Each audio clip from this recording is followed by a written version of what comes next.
হসপিটালে মায়ের সামনে স্ত্রী মর্যাদা দিলেন সাক্ষ্য ঝিলকে। হ্যাঁ বন্ধুরা, আমরা এমনটাই দেখতে পারবো ভোলে বাবা পারকারিকা ধারাবাহিকের আগামী সপ্তাহের পর্বে।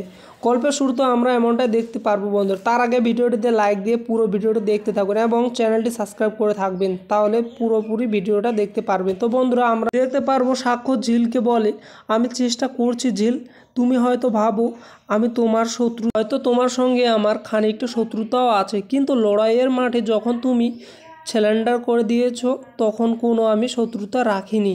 তোমাকে আমি প্রাণপণে ভালো করার চেষ্টা করেছি।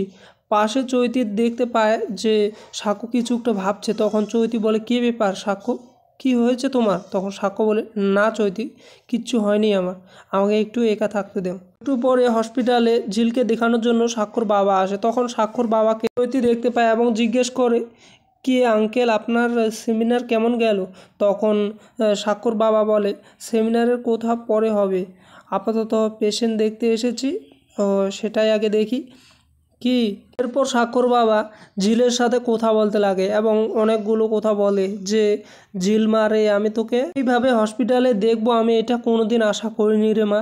তুই ঠিক হয়ে যাবি, আমার বিশ্বাস তুই ঠিক হয়ে যাবি, আর তুই তাড়াতাড়ি ঠিক হয়ে আমার বাড়িতে আয়।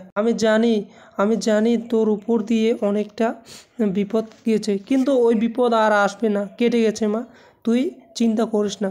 এরপর সাক্ষর বাবা সাক্ষর মাকে বলে যে, তুমি দেখতে এসছো, খুব ভালো করেছো, কালকে বাড়ি নিয়ে গিয়ে এমন যত্ন করবে এক সপ্তাহের মধ্যে যেন দাঁড়িয়ে যায়। এদিকে সাক্ষর বাবার কথা শুনে চৈতি চমকে যায়, বলে, কি বলছেন না আঙ্কেল?